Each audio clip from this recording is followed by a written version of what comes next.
ஐபாஸ் நேயர்களுக்கு வணக்கம். நம்ம கடந்த பல எபிசோட்ஸா கிரகங்களே கோவில்களாய் அப்படின்ற தலைப்பின் கீழே தொடர்ந்து நிறைய வீடியோக்கள் பார்த்துட்டு வரோம். அந்த வரிசையில் ஒரு அதிசயமான கோவிலை பற்றி சொல்லணும். அந்த கோவில் பெருசாக இருக்கணும் அல்லது சின்னதாக இருக்குது, இதெல்லாம் நமக்கு கவலையே இல்லை.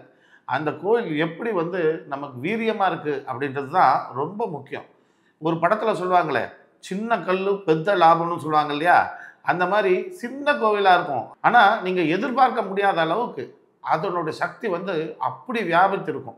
எனக்கு ஒரு அதிசயமான சம்பவம் நடந்தது. அது எனக்கே ரொம்ப ஆச்சரியத்தை விளைவிச்ச ஒரு விஷயம். ஏன்னா இந்த பிரச்சனை நடந்து எத்தனை நாள் அதுக்கு தீர்வு கிடைச்சது அப்படின்றது தெரிஞ்சுதான் நானும் ரொம்ப ஆச்சரியப்பட்டேன்.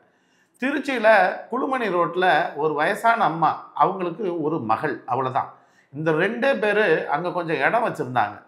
அந்த இடம் அந்த காலத்தில் ரொம்ப சீப்பாக இருந்தது. இப்போ அதனுடைய விலை பன்மடங்காக ஏறி போயிடுச்சு. அதாவது கோடி கணக்கில்னு வைங்களேன். அப்படி அதனுடைய விலை தாறுமாறாக ஏறி போயிடுச்சு. இப்போ அந்த இடம் இவங்க வச்சுருந்த இடத்தின் மேலே நிறைய பேருடைய கண் விழ ஆரம்பிச்சிருச்சு. இவங்க என்ன பண்ணுறாங்கன்னா, இது ரொம்ப அப்ராணியாக அந்த ஊர்காரங்கள்ட்ட ஏதோ சில நேரத்தில் கடன் வாங்கியிருக்கிறாங்க. அந்த கடன் வாங்கினதுக்கு அவங்க ஈடாக என்ன பண்ணியிருக்கிறாங்க, இந்த இடத்த கொடுங்க அப்படின்னு சொல்லி கேட்க, இவங்க இந்த இடத்த நான் கொடுக்க மாட்டேப்பா, உன் பணத்தை நான் திரும்ப கொடுத்துட்றேன் அப்படின்னு சொல்லிட்டு ஒரு நேரம் கேட்டிருக்கிறாங்க.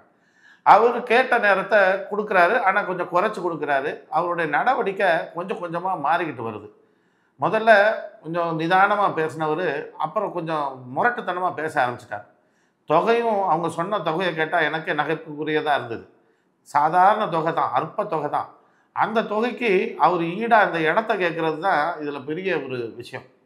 அவங்க என்கிட்ட சொல்லி ரொம்ப வருத்தப்பட்டாங்க. இந்த மாதிரி பண்ணுறாங்க சார், நான் இவ்வளோ தான் நான் கொடுக்க வேண்டியிருக்கு, நான் கொடுத்துருவேன். நான் எங்கள் சொந்தக்காரங்கள்ட்ட கேட்டிருக்கேன், அவங்க அந்த காசை தரேன்னு இருக்கிறாங்க, நான் கொடுத்துட்றதா இருக்கேன் சார். இப்போ என்ன பண்ணுறது, ஏதாவது ஒரு வழி சொல்லுங்கள் அப்படின்னோன்னா, அவங்களுடைய ஜாதகத்தில் பார்த்தா தன்னுடைய உச்ச வீட்டை செவ்வாய் பார்த்தபடி இருந்தது. இது முகம் மாறுபாருடைய தெய்வமாக இருக்கணுன்றது ஒன்று, உக்கிரமானவளாக இருக்கணுன்றது ஒன்று. அப்போது எனக்கு நல்லா தெரியும், நான் திருச்சிக்காரன்றதுனால அந்த ரோட்டில் ஒரு சின்னதாக ஒரு வராகி அம்மன் கோயில் இருக்குது. அது எங்கே இருக்குன்னா, உறையூர்லேருந்து குழுமணி போகிறதுக்கு ஒரு ரோடு இருக்குது.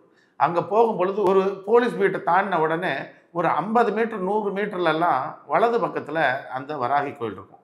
அந்த அம்மாட்ட சொன்னேன், ஏம்மா அந்த கோயில் உங்களுக்கு தெரியுமா அப்படின்னு சொல்லி சொன்னேன். நல்லா தெரியும், நாங்கள் அது வழியாக தான் போவோம், ஆனால் அங்கே நிற்க மாட்டோம், நாங்கள் அப்படி பஸ்ஸில் போயிடுவோம் இல்லை ஏதாவது வாகனத்தில் போயிடுவோமே தவிர நாங்கள் இருக்க மாட்டோம் அப்படின்னா, அந்த கோயிலுக்கு நீங்கள் போங்கம்மா, அமாவாசையில் அங்கே ஹோமம் பண்ணுவாங்க, நீங்கள் அமாவாசை ஹோமத்தில் நீங்கள் போய் உட்காந்துக்கங்க அப்படின்னு சொன்னேன். இந்த அம்மா தன்னுடைய மகளை அழைச்சிக்கிட்டு அந்த இடத்துக்கு போனாங்க. அந்த இடத்துக்கு போய் அந்த அமாவாசை யாகத்தில் அந்த ஒரே நாள் தான் கலந்துக்கிட்டாங்க. அடுத்த 2வது நாள் என்ன ஆயிடுச்சுன்னா, அந்த பணம் கேட்டு இவரை தொல்லை பண்ணார் இல்லையா, அவர் தொல்லை பண்ணவருக்கு இதய கோளாறு ஆஸ்பத்திரியில் அட்மிட் ஆகிருக்காரு தான் செய்தி வந்துருச்சு. இவங்களுக்கு பாவம், இவங்க பரிதாபப்பட்டு போயிட்டாங்க. என்ன நேத்தான் ஹோமம் பண்ணிட்டு வந்தோம், இந்த மாதிரி அவருக்கு இப்படி ஆயிடுச்சே, நம்ம ஏதாவது தப்பு பண்ணிட்டோமா, அதனால் இப்படி ஆயிடுச்சா அப்படின்னு சொல்லி இவங்களுக்கே ஒரு கவலை வந்துட்டுருக்குது. அப்போ இவங்க என்ன பண்ணிட்டுருக்கிறாங்க, அவரை போய் பார்க்குறதுக்காக இவங்க உடனே மகளோட கிளம்பி போயிருக்காங்க. கிளம்பி போனவங்க என்ன சொல்லியிருக்கிறாங்க, அப்ராணியாக அவர்கிட்டயே சொல்லியிருக்கிறாங்க, அப்பா என்னை மன்னிச்சுக்கப்பா, நான் ஜோசியக்கார்ட்ட கேட்டேன், அவர் இந்த கோயிலுக்கு போக சொன்னார், நான் நேற்று போனேன், இன்றைக்கி உனக்கு இப்படி ஆயிடுச்சுப்பா, என்னால் தான் உனக்கு இப்படி ஆயிடுச்சோன்னு எனக்கு ரொம்ப கஷ்டமாக இருக்கணுன்னே அவர் கண் கலங்கிட்டு இருக்கிறார். அவர் கண் கலங்கிட்டு, அம்மா அதுக்கும் இதுக்கும் சம்மந்தம் இல்லைம்மா, எனக்கு ஏற்கனவே இது போல் ஒரு பிரச்சனை இருந்தது, நான் அது மாத்திரை சாப்பிட்டுக்கிட்டே வந்தேன், அதனால தான் இப்படி ஆச்சு, நீ ஒன்றும் கவலைப்படாதம்மான்னு சொன்னானே, உன்னுடைய பணத்தை நான் கொடுத்துறேன் தம்பினானே, எனக்கு உன் இடம் வேணவே வேண்டாம், நீ இந்த பணத்தை நீ எனக்கு பொறுமையாக கொடு, அது எனக்கு வேண்டாமான்னு சொல்லி அவர் சமாதானம் சொல்லி அனுப்பிட்டுருக்கிறார். அந்த அம்மாவுக்கு ரொம்ப பெரிய மகிழ்ச்சி. ஏன்னா இந்த இடத்துல அந்த சாமியே இவங்களை உண்மையை அவங்கள்ட்ட சொல்ல வச்சே அவங்களுடைய கருணையை வாங்க வச்சுட்டாங்க. அவங்க ரொம்ப மகிழ்ச்சி அவங்களுக்கு. சார் ஒரு தடவை போனதுக்கு இவ்வளோ அதிசயம் நடந்ததே அப்படின்னாங்க. அப்போ நான் சொன்னேன், ஒரு தடவை போனது மட்டும் இல்லை, நீங்கள் ஜோசியக்காரர் வரைக்கும் நீங்கள் போய் அங்கே போய் சொல்லிட்டு வந்திருக்கிறீங்க பாருங்கள், உங்கள் உண்மையை தான் பாராட்டணும்.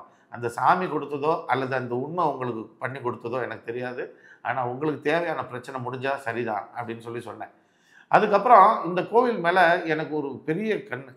நான் எப்பெல்லாம் திருச்சி போகிறேனோ அப்போல்லாம் இந்த சாமியை போய் பார்த்துட்டு வருவேன். ஒவ்வொரு முறையும் ஒவ்வொரு கோரிக்கையோடு நான் அங்கே போவேன். சில நேரம் அமாவாசை இருக்க நேரத்தில் போயிருக்கேன், சில நேரம் அமாவாசை இல்லாத நாட்கள் தான் அதிகமாக போயிருக்கேன். எந்த நேரம் போனாலும் சரி, அந்த சின்ன கோயிலில் அப்படி ஒரு ஆற்றல் இருக்கிறத அங்கே போய் வரவங்கள உணர முடியும். அங்கே அமாவாசை காலத்தில் பெண்கள் நிறைய பேர் உட்காந்துருப்பாங்க, அந்த பூஜை செய்வாங்க. அதில் நல்லா கவனித்து பாருங்கள். ஒரு சிலர் வந்து பார்த்திங்கன்னா ஒரு உணர்வற்ற நிலையில் அங்கே உட்காந்துருக்கதை நீங்கள் கவனிக்கலாம். எனக்கே தோணும், வராகி உள்ளே வந்து அவங்க மேலே உட்காந்துருக்காளோ அப்படின்ற அளவுக்கு நினைக்க தோணும். அப்படி ஒரு சக்தி வாய்ந்த கோயில். ஆனால் ரொம்ப சின்ன கோயிலாக இருக்குது. நீங்கள் திருச்சியாக இருந்தாலும் சரி, திருச்சி பக்கத்தில் உள்ளவங்களாக இருந்தாலும் சரி, அந்த கோயிலுக்கு போய் பாருங்கள். அப்புறம் தெரியும் உங்களுக்கு அந்த கோவிலோட மகிமை எவ்வளவு பெரிய மகிமைன்றது. பக்கத்தில் வச்சுக்கிட்டே நம்ம இவ்வளோ நாள் அதை போகாமல் இருந்தோமே அப்படின்னு நீங்கள் ரொம்ப ஃபீல் பண்ணுற மாதிரியான ஒரு சூழ்நிலை வரும். இப்படி கிரகங்கள் மூலமாக தான் இந்த கோவில்களெல்லாம் நம்ம தேர்ந்தெடுக்கணுமா அப்படின்றது அதுவும் ஒரு முறை. இந்த கிரகங்கள் மூலமாக நம்ம தேர்ந்தெடுத்த அந்த கோயில் போகும்போது உடனடியாக அது பலனை தரும்.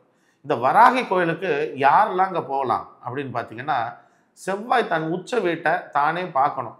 மகர வீட்டை எங்கே இருந்தாவது செவ்வாய் தன்னுடைய வீட்டை தானே பார்க்கணும்.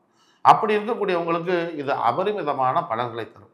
அது மட்டும் இல்லை, செவ்வாய் பலமாக இருந்தாலும் சரி, சூரியன் சனின்ற இருவேறு கிரகங்கள் அதுவும் பலமாக இருந்தாலும் சரி, இந்த சூரியன் சனிங்கிற ஒரு காம்பினேஷன் இருந்தாலும் சரி, செவ்வாய் தன் உச்ச வீட்டை பார்த்தாலும் சரி, இந்த வராகி அம்மன் கோயிலுக்கு போகும்பொழுது செவ்வாயுடைய தன்மை உள்ள அனைத்து விஷயங்களும் உங்களுக்கு நிலம் மற்றும் காவல்துறையில் உள்ளவங்க, அப்புறம் மருத்துவ படிப்பில் உள்ளவங்க, மருத்துவ படிப்பு வேணுங்கிறவங்க, இவங்களை போல செவ்வாயுடைய பொருட்கள் என்னெல்லாமோ அது அனைத்தும் உங்களை நோக்கி விரைந்து ஓடி வரும்.